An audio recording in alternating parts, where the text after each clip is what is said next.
Friends, welcome back.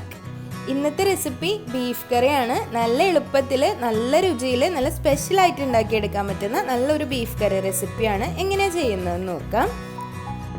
ഈ ഒരു കറിയിലേക്ക് 600 ഗ്രാം ബീഫ് എടുത്തിട്ടുണ്ട്. നല്ലപോലെ കഴുകി വൃത്തിയാക്കി ചെറിയ കഷ്ണങ്ങളായിട്ട് മുറിച്ച് വെള്ളമെല്ലാം ഊറ്റിക്കളഞ്ഞിട്ടാണ് എടുത്തിട്ടുള്ളത്. നമ്മൾ ബീഫ് കറി വെക്കുമ്പോൾ എപ്പോഴും വെള്ളം ഊറ്റിക്കളഞ്ഞ ബീഫ് എടുക്കുക.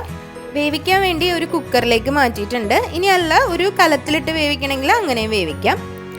ഒരു 15 അല്ലി വെളുത്തുള്ളിയും ഒരു 2 ഇഞ്ച് കനത്തിലുള്ള ഇഞ്ചിയും ചെറുതായിട്ട് കൊത്തിയരിഞ്ഞത് ചേർത്ത് കൊടുക്കാം. പേസ്റ്റ് പോലെ അരക്കുന്നതിനേക്കാട്ടിലും ഇതുപോലെ ചോപ്പ് ചെയ്യുന്നതാണ് കുറച്ചുകൂടി നല്ലത്, നല്ലൊരു ടേസ്റ്റ് ഉണ്ടാവുന്നത്. ഇനി അതിലേക്ക് ഒരു സവാള ചേർത്ത് കൊടുക്കാം. ഒരു മീഡിയം സൈസ് സവാള ചെറുതായിട്ടൊന്ന് കട്ട് ചെയ്തിട്ട് ചേർത്ത് കൊടുക്കാം. ഒരു തക്കാളി കൂടി ചേർക്കുന്നുണ്ട്. അതും ഒരു മീഡിയം സൈസിലുള്ള ഒരു പഴുത്ത തക്കാളിയാണ് ചേർത്ത് കൊടുക്കുന്നത്. ഇനി ഇതിലേക്ക് കുറച്ച് കറിവേപ്പില ചേർത്ത് കൊടുക്കാം. കറിവേപ്പില ചേർത്തതിന് ശേഷം പൊടികൾ ചേർക്കാം.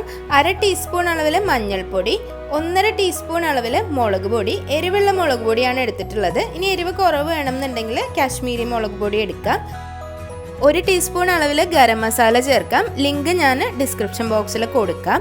ഇനി അതിലേക്ക് ഒരു 3 ടീസ്പൂൺ അളവിൽ മല്ലിപ്പൊടിയാണ് ചേർക്കുന്നത്. അപ്പോൾ മല്ലിപ്പൊടി കുറച്ച് കൂടുതൽ ചേർക്കാം. 3 ടീസ്പൂൺ ചേർക്കുന്നുണ്ട്. 2 ടീസ്പൂൺ അളവിൽ വെളിച്ചെണ്ണ കൂടി ചേർത്തിട്ട് നല്ലപോലെ ഒന്ന് മിക്സ് ചെയ്തിട്ട് എടുക്കാം. അപ്പോൾ ഞാൻ മിക്സ് ചെയ്ത് കഴിഞ്ഞപ്പോഴാണ് ഉപ്പ് ചേർക്കാൻ വിട്ടുപോയി. ഇതിലേക്ക് ആവശ്യത്തിനുള്ള ഉപ്പ് ചേർത്ത് കൊടുക്കാം. അപ്പോൾ ഉപ്പ് ചേർത്ത് കഴിഞ്ഞതിന് ശേഷം ഡ്രൈ ആയി തോന്നുവാണെങ്കിൽ കുറച്ച് വെള്ളം ചേർക്കാം. ഒരുപാട് വെള്ളം ചേർക്കാൻ പാടില്ല. ഒരു 2-3 ടേബിൾ സ്പൂൺ വെള്ളം മാത്രം ചേർത്തതിന് ശേഷം നല്ലപോലെ മിക്സ് ചെയ്യുക. മിക്സ് ചെയ്തതിന് ശേഷം ഇത് വേവിച്ചെടുക്കാം. ബീഫിൻ്റെ വേവ് ഓരോരുത്തരുടെയും ബീഫ് അനുസരിച്ചും അതുപോലെ കുക്കർ അനുസരിച്ചും വ്യത്യാസം ഉണ്ടാവും. ആദ്യത്തെ ഒരു 2 വിസിൽ ഹൈ ഫ്ലെയിമിലും പിന്നീടുള്ളത് ഒരു ലോ ഫ്ലെയിമിൽ ഒരു 4 മുതൽ 6, 8 വിസിൽ വരെയൊക്കെ ആവശ്യം ഉണ്ടാവും. ഓരോരുത്തരുടെ ബീഫ് അനുസരിച്ചും കുക്കർ അനുസരിച്ചും വ്യത്യാസം ഉണ്ടാവും. അപ്പോൾ ബീഫ് കറി റെഡിയാക്കുന്നത് ഇതുപോലെ ഒരു മൺചട്ടിയിലാണ്. ചട്ടി ആകുമ്പോഴേക്കും നല്ല ചൂടുണ്ടാവും അടിവശത്ത്. നല്ലപോലെ ചൂടായതിനു ശേഷം ഇതിലേക്ക് വെളിച്ചെണ്ണ ഒഴിച്ചു കൊടുക്കാം.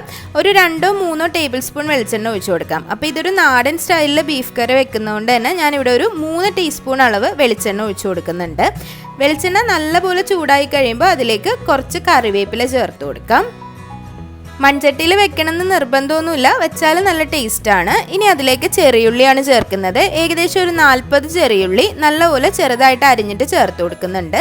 നല്ലപോലെ ഒന്ന് വഴറ്റിയെടുക്കണം. ഒരു മീഡിയം ഫ്ലെയിമിൽ ഇട്ടതിന് ശേഷം നല്ലപോലെ വഴറ്റിയെടുക്കുക. ഹൈ ഫ്ലെയിമിലിട്ട് വഴറ്റാൻ പാടില്ല, അപ്പോൾ പെട്ടെന്ന് തന്നെ അങ്ങ് കരിഞ്ഞു പോകും. ഇതൊരു മീഡിയം ഫ്ലെയിമിലിട്ടിട്ട് ഗോൾഡൻ ബ്രൗൺ ആവുന്നതിന് തൊട്ട് മുമ്പ് ഏകദേശം ഈ ഒരു ഇതിലെത്തുമ്പോഴാണ് നമ്മൾ ബാക്കിയുള്ള കാര്യങ്ങൾ ചേർത്ത് കൊടുക്കുന്നത്. ഉള്ളി നന്നായി വഴണ്ട് വരുമ്പോൾ അതിൻ്റെ അളവും നന്നായി കുറഞ്ഞിട്ടുണ്ടാവും നമ്മൾ ചേർത്ത് കൊടുത്തതിനെക്കാട്ടിലും. ബീഫ് നല്ലപോലെ വെന്ത് വന്നിട്ടുണ്ട്. ബീഫിൽ നിന്നുള്ള വെള്ളം തന്നെ ഇറങ്ങി ആ നെയ്യെല്ലാം തെളിഞ്ഞു വന്നിട്ടുണ്ട്. ഇനി നമ്മൾക്ക് ഇതിലേക്ക് 1 ടീസ്പൂൺ അളവിൽ കുരുമുളക് പൊടിയാണ് ചേർക്കുന്നത്. കുരുമുളക് ക്രഷ് ചെയ്തതും ചേർക്കാം.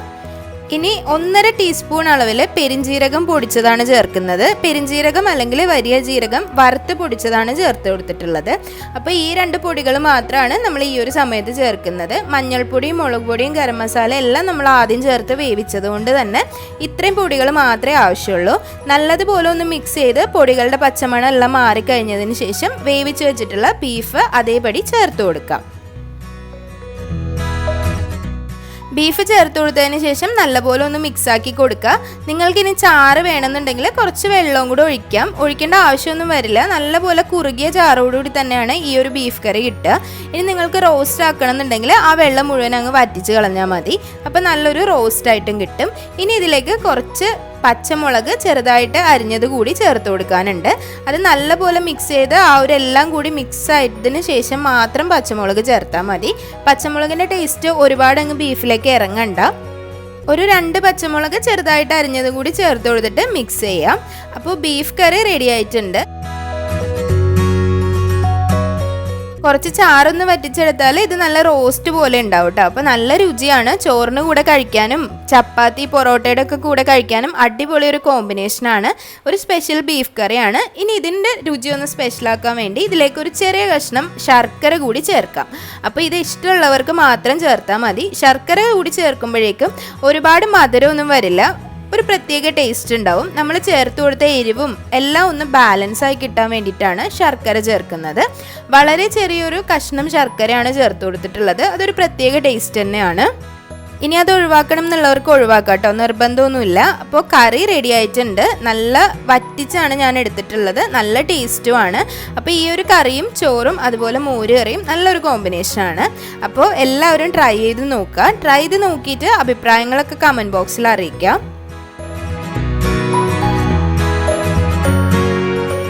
കഷ്ണങ്ങളൊക്കെ നല്ലപോലെ വെന്തിട്ടുണ്ട്. അപ്പോൾ ബീഫ് മുഴുവനായിട്ട് തന്നെ വേവിക്കുക കേട്ടോ, 90% ഒന്നുമല്ല, മുഴുവനായിട്ട് തന്നെ ബീഫ് നല്ലോണം വേവിച്ചെടുക്കുക.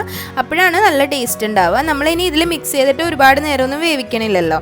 അപ്പോൾ ചോറിൻ്റെ കൂടെ ഒരു മോര് കറിയും ഈ ഒരു ബീഫ് കറിയും ഉണ്ടെന്നുണ്ടെങ്കിൽ അടിപൊളി കോമ്പിനേഷനാണ്. എല്ലാവരും ഈ ഒരു കോമ്പിനേഷൻ ട്രൈ ചെയ്ത് നോക്കുക. ട്രൈ ചെയ്ത് നോക്കിയിട്ട് അഭിപ്രായങ്ങളൊക്കെ കമൻറ്റ് ബോക്സിൽ അറിയിക്കുക. അപ്പോൾ ഇൻഗ്രീഡിയൻസ് മെത്തേഡ്സ് എല്ലാം ഡിസ്ക്രിപ്ഷൻ ബോക്സിൽ കൊടുത്തിട്ടുണ്ട്.